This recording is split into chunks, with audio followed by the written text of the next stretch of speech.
They killed Jaramogi Oginga Odinga.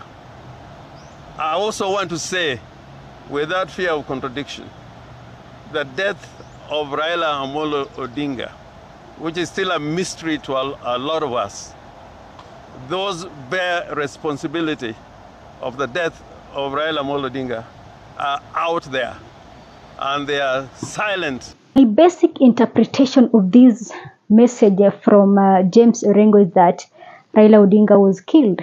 This is my basic interpretation, unless I am overthinking, but this is what I see James Orengo is trying to tell us.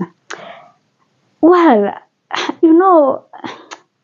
with this Raila Odinga's death, I think that we've tried as Kenyans to ask questions. We've tried as Kenyans to raise our concerns. But we feel like it is time now we leave everything to rest.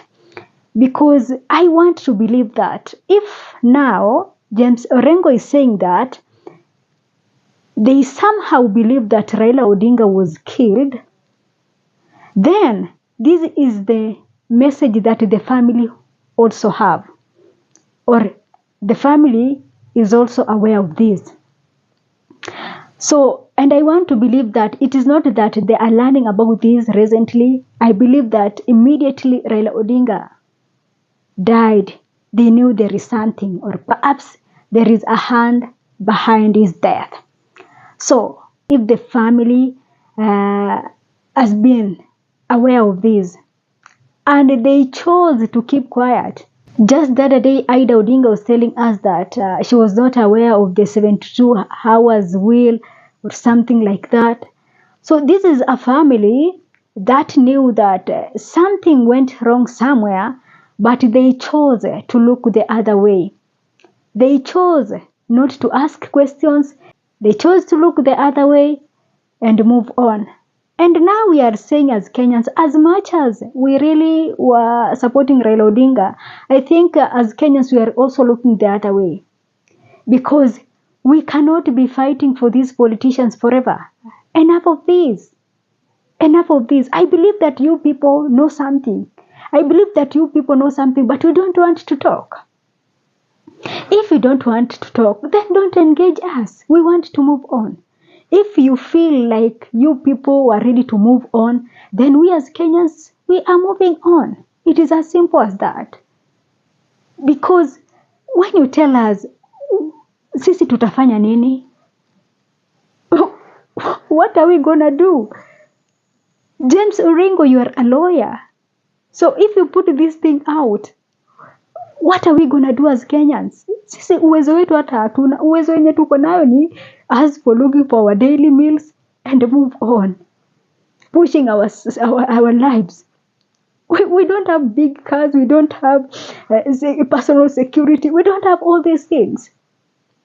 So if you are the people who have the ability to protect your life, to telling us that Raila Odinga was somehow assassinated, was killed, this is what happened, this did not happen, so this, it is not helping us.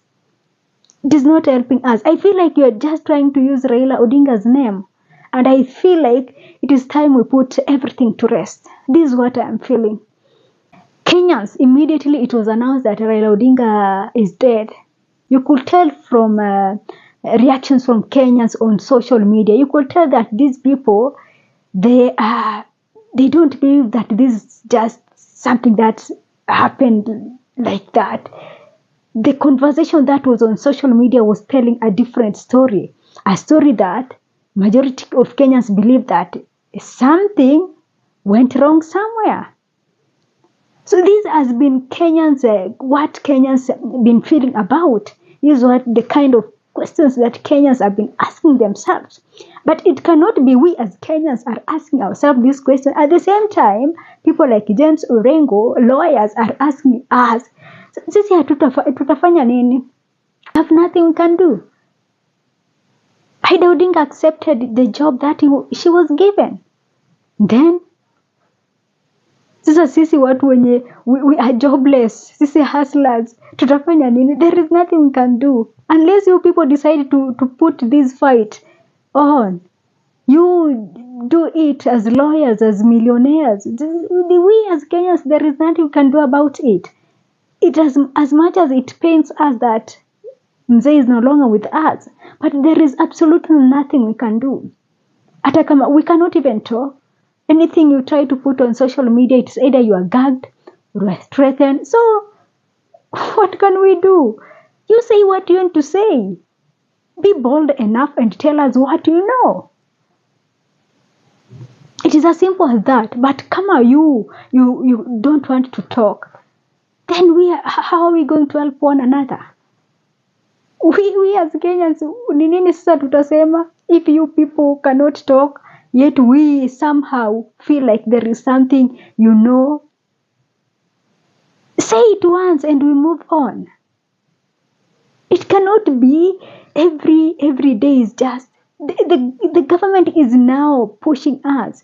Every day we are working to different stories.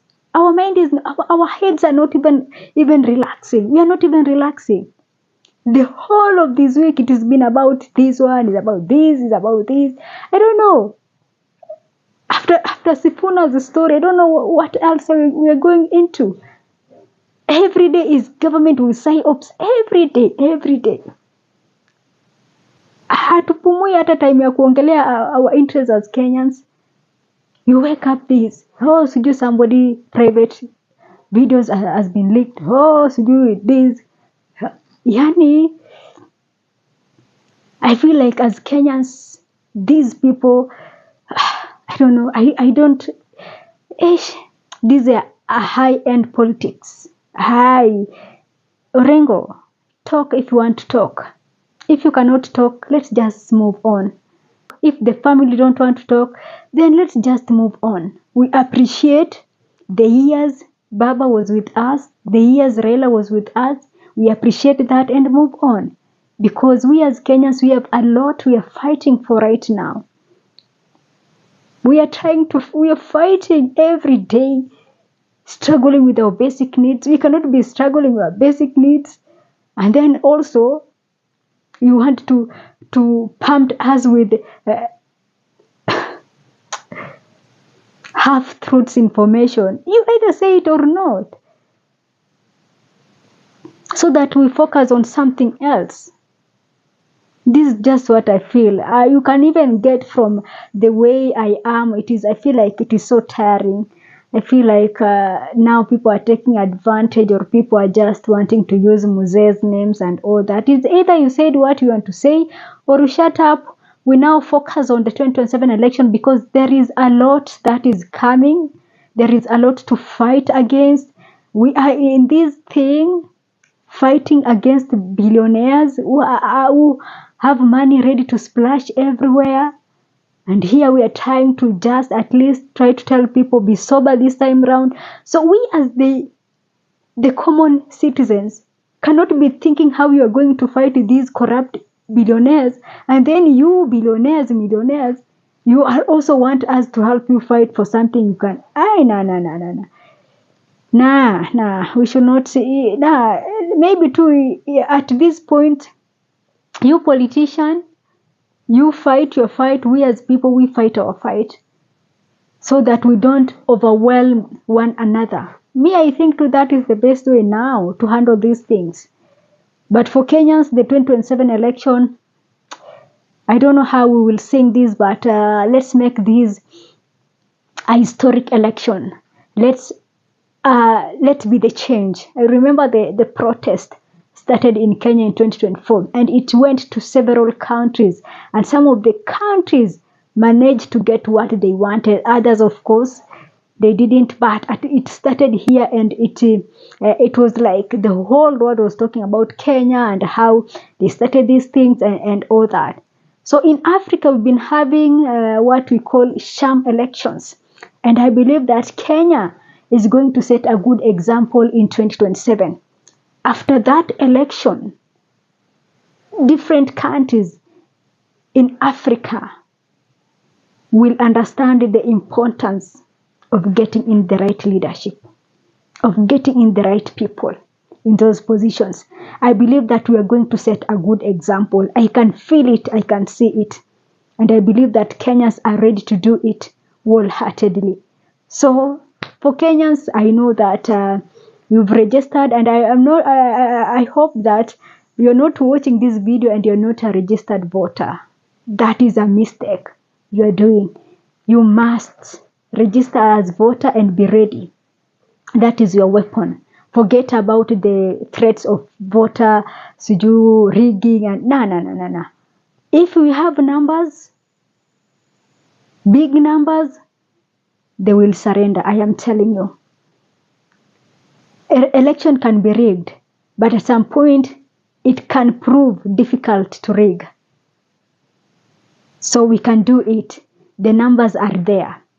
It is just between us and the 2027, just 18 months for us to set a good example in Africa. I believe it is going to happen. So that is it from me for now. Thanks for watching. This is Sophia Live.